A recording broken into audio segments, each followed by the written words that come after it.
बच्चों को अदब सिखाएं, अपने बच्चों को बताएं हमेशा, नहीं बड़ा होगा अपने से सीख लेगा, ऐसा नहीं होता है। जब बच्चा टाइट हो जाता है तो बाप माँ को आंख दिखाने लगता है। जब बच्चा 10 साल तक रहता है तो वो हमारी बात मानता है।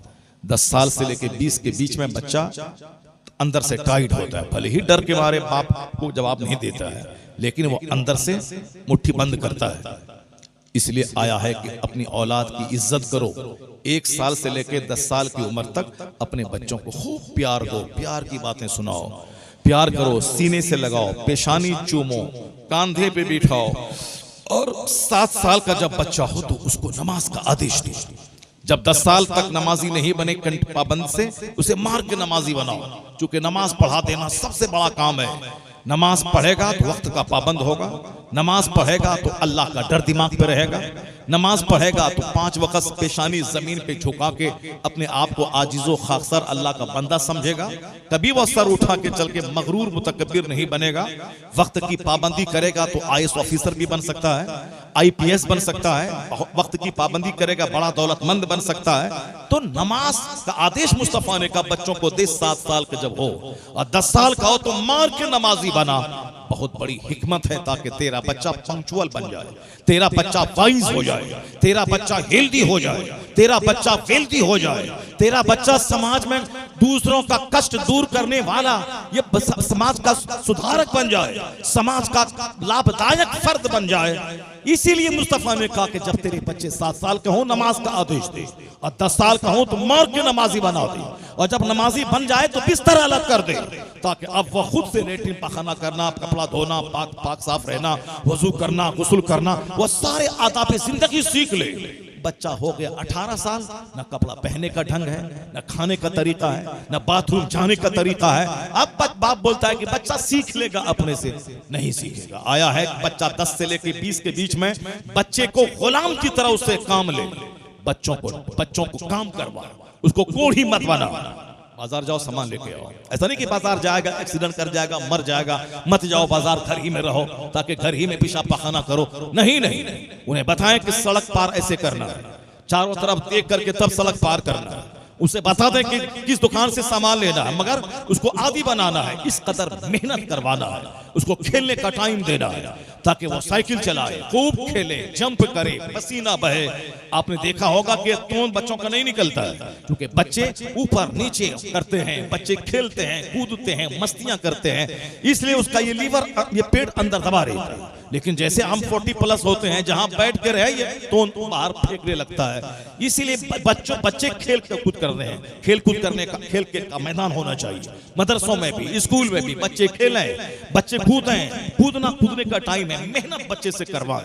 मदरसे में जो बच्चे हैं, पहले बाद मदरसों में काम करवाया जाता था, खेती करवाई जाती थी, गार्डन लगवाया जाता था। हम लोग बचपन में खूब काम करते थे। बुरा लगता था कि क्यों हमारे उस्ताद कहते हैं आलू लगाओ, क्यों कहते थे एक गुलाब का पेड़ है, इसकी टहनी तराशो, उसमें चाय की पत्ती डालो, सुबह उठे सलाम के पास 5 मिनट काम करो। उस वक्त बुरा लगता था, लेकिन अब समझ में आता है कि किस कदर हमारे फायदे का काम था, हमारे फायदे का काम था। बच्चों से खूब काम लें, 10 से लेकर 20 साल के बीच में नौकर की तरह ट्रीट करें बच्चों के सामने। बेटी हो उससे खूब काम लें, रोटी बनाओ, बिरयानी बनाओ, कीमा बनाओ, कोफ्ता बनाओ, ताकि ससुराल वाले को उम्मीद रहती है नई नवेली दुल्हन आई है तो ये नई नवेली दुल्हन देख खाना कैसे बनाती है, आज उसके हाथ का खाना खाएंगे। ससुर बोलता है आज जो हमारी दुल्हन आई है नई, उसको बोलो कि आज वो चिकन बनाए, जरा देखें किस तरह बनाती है, फ्राई करे। अब यहाँ माँ सारा काम करके बच्चों को काम से रोक दिया, तुम मत करो, हम है ना, हम जवान माँ हैं, अब कर रही। अब वहां गई तो पूरे ससुराल में माँ की नाक कट गई, बाप की नाक कट गई, रोटी बनाना नहीं आता है। अभी एक केस आया घर में, साहब हमको बुलाया गया कि देखिए ये इसको रोटी बनाना नहीं आता है। अब पूछिए रोटी बनाना आता है? अगर आप बोलेंगे सास ससुर गलत बोलता है, उनको कहिए कि हम आज तुम्हारे घर में मेहमान हैं, हमको अपने हाथ से रोटी बना के खिलाओ, वह रोटी उसको बनाना उसको नहीं आता है। यह कसूर माँ का है जो अपने बच्चे को रोटी बनाना नहीं सिखाया और खाने के आइटम को नहीं सिखाया। इसलिए एक नौकर गुलाम की तरह ट्रीट बच्चों से करें, बच्चों को हमेशा तंबी करें, उसको अदब सिखाएं, काम ले, ऊपर जाओ, नीचे आओ, दुकान जाओ, स्कूल जाओ। नहीं सर में दर्द है, कुछ नहीं, सर में दर्द है तो ठीक दवाई मैं दे दूंगा, स्कूल जाओ। बच्चों को रोजाना स्कूल भेजें, बच्चों को रोजाना मदरसा भेजा, 1 घंटा मदरसे में रहे, फिर वहां से आए ड्रेस चेंज करे, स्कूल जाए, बिल्कुल बिजली की तरह करें, तब वह बच्चा 20 साल के बाद फिर वह बच्चा क्रीम हो जाएगा समाज का। वह चुस्त नहीं रहेगा, कोढ़ी बन के नहीं जिएगा, मेहनत कश बनेगा, आगे जाने के बाद तरक्की कामयाबी करेगा, लड़ झगड़ करके नौकरी लेगा, कंपटीशन फेस करके लड़के नौकरी लेगा, दूसरों के रहमो करम पे जिंदा नहीं रहेगा। जब मुकाबले का जमाना है तो ताकत बढ़ा देनी है, मुकाबले का जमाना है तो इल्म बढ़ा देना है, मुकाबले का जमाना है तो अब 5 घंटे पढ़ने से काम नहीं चलेगा, 10 घंटे पढ़ना पड़ेगा। जब मुकाबला सख्त है तो मेहनत सख्त करनी पड़ेगी। इसीलिए अपनी औलाद के साथ ट्रीट करें। और 20 साल के बाद अब वो काम नहीं चलेगा चुमा चाटी वाला, अब वो काम नहीं चलेगा नौकर गुलाम की तरह आंख दिखा के काम लेने वाला। 20 साल के बाद वो बच्चा आपका पार्टनर हो गया है, वो आपका दोस्त है। अब उससे आप मशवरा लें, उसको आप मशवरा दें, उनसे बैठ करके आप डिस्कशन करें, काउंसलिंग करें, राय मशवरा लें। ऐसा नहीं कि बेटा है तो उससे बात नहीं करेंगे, नहीं नहीं नहीं। अब 20 साल के बाद वो बेटा आपका पार्टनर, आपका बेहतरीन साथी, उस साथी से आप डिबेट करें, उससे काउंसलिंग करें, उससे बातचीत करें, उसको अच्छा मशवरा दें, उससे अच्छा मशवरा लें, तब फिर एक कामयाब औलाद आप मरने से पहले आप देख लेंगे। वरना जहां खड़ा होना है तो बैठ गए, जब बैठना है तो खड़ा हो गए, जहां प्यार देना है तो डांट देने, जहां डांटना है तो प्यार देने लगे, बच्चे की जिंदगी तबाह और बर्बाद हो जाएगी। अब जरा देखें किस कदर एक बच्चे की तरबियत एक बाप ने किया है। समरकंद, बुखारा, बगदाद, ये वो इलाके हैं जो इल्म और फन की राजधानी जिसे हम कह सकते हैं, जहां जिस इलाके खित्ते को देखने को जी चाहता है। इमाम बुखारी का जहां मजार है, दिल में एक आरज़ू है कि उनके मजार पे हाजिरी दे दूं। बुखारी शरीफ कुरान के बाद सबसे मजबूत किताब है। वो किताब तमाम मसालिक की दरसगाहों में चलती है। बुखारी शरीफ कुरान के बाद सबसे मजबूत किताब, और हम लोग पढ़ते हैं। और सबसे ज्यादा मुखालिफ मेरा वो बुखारी करता रहता है, अगरचे बुखारी समझता नहीं कायदे से। वरना जिस दिन वो बुखारी समझ जाए, वो नहीं बोलेगा हुजूर मरकर मिट्टी में मिल गए, वह बोलेगा हुजूर कल भी जिंदा थे, आज भी जिंदा हैं। हुजूर की रूह हर मोमिनों के सीनों में, मोमिनों के घर में मौजूद है। फनबीयुल्लाह हय, अल्लाह के नबी जिंदा हैं, युरज़क़, रोजी दिए जाते हैं। अब चूंकि वो बुखारी सिर्फ वो अरबी लिटरेचर की चाशनी के लिए पढ़ता है, ईमान अकीदे की जिला और रोशनी के लिए नहीं पढ़ता है। वो इमाम बुखारी जिसने बुखारी शरीफ को तरतीब दी, उनका मज़ार है, उसका मज़ार है। और आजकल वह रूस से अलग होकर उज़्बेकिस्तान जो एक मुल्क बना है, वहाँ आपका मज़ार है। अब वहाँ पे आज भी इमाम बुखारी की कब्र से कस्तूरी की खुशबू आती है, आज भी कस्तूरी की खुशबू आती है। सदियाँ गुजर गई जिन्होंने इल्म हदीस की खिदमत की है।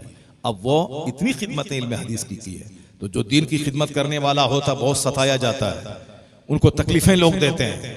इतनी तकलीफ उनको हुई कि जो आपका पैदाइशी वतन था, वहां से बेवतन होना पड़ा, दूसरे गांव में जाना पड़ा। दुनियादारों ने तकलीफ दी। आज दीन की राहों में तकलीफ होती है, गालियां लोग देते हैं, कहते हैं कि चलिए गाली सुन रहे हैं। अगर कोई गलत काम करता है गाली सुनता है तब तो सजा है, अगर कोई रेप किया जेल गया तब तो सजा है, शराब पिया जेल गया तब तो सजा है, गलत काम किया समाज में जलील हो गया तब तो सजा है। लेकिन कोई नेक काम किया, उनको गाली दी गई, ये उसके दर्जात की बुलंदी का जरिया है। किसी ने नेक का हक बोला, उसको जेल डाल दिया गया।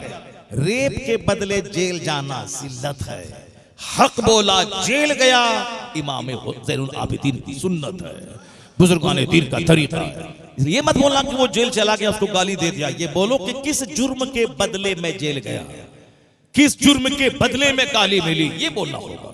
वरना मनहूस किस्म के लोग, इमाम हुसैन रज़ी अल्लाह तआला अन्हु, जिन्होंने इस्लाम की खातिर सारा कुंबा लुटाया, अपने बाल बच्चों को लुटा दिया, इस्लाम बचाया, उनको भी लोगों ने नहीं छोड़ा, उन्हें भी बागी कह दिया। इन्होंने बगावत की है, बादशाह वक्त से बगावत की है, बाकी की सजा कत्ल है। उन्होंने लोगों ने बगावत का इल्जाम लगाया। जिस हुसैन आजम की शहादत के बाद इस्लाम को नई जिंदगी मिली, जब कुछ तो इस्लाम अरब के जोग्राफिया तक महदूद था, हुसैन आजम ने गर्दन क्या कटाई कि वह इस्लाम आंधी बनकर सारी दुनिया में फैलता चला गया। हुसैन आजम ने गर्दन कटा के इस्लाम बचाया, बाल बच्चों को लुटा के, कुंबा लुटा के इस्लाम बचाया है। उसूल का खून नहीं किया, नहीं नहीं, तेरे हाथ में तलवार है, गर्दन मेरी काट दे, मगर मेरा ज़मीर नहीं ले पाएगा, मेरा हाथ नहीं ले पाएगा। मैं जुल्म की हिमायत नहीं करूंगा। 72 जख्म नेज़ों तलवारों के, हजारों जख्म तीरों के, 72 जख्म नेज़ों तलवारों के खाने के बाद जान जाने आफरी के हवाले कर दी। हाथ नहीं दिया न, अब यजीद हाथ मल के रह गया, गर्दन काट दी, हाथ नहीं ले पाया, सारी एनर्जी झोंक कर हाथ नहीं ले पाया। यजीद हार गया कि सारी हुकूमत दाव पे लगा के हुसैन का हाथ नहीं ले पाया, और हुसैन तमाम मुसीबतों के हुजूम में बाल बच्चों की लाशों के ढेर पे भी 1 इंच बैक नहीं हुआ, उसूल पर कायम रहे, गर्दन दे दी मगर अपना हाथ जालिम को नहीं दिया। यह उसूल की जंग, इमाम हुसैन ने उसूल की जंग लड़ी। इमाम हुसैन ने अपना हाथ बचा के कयामत तक के आखिरी फर्द को बताया है कि जिंदगी क्या है, उसूल क्या है, हक क्या है।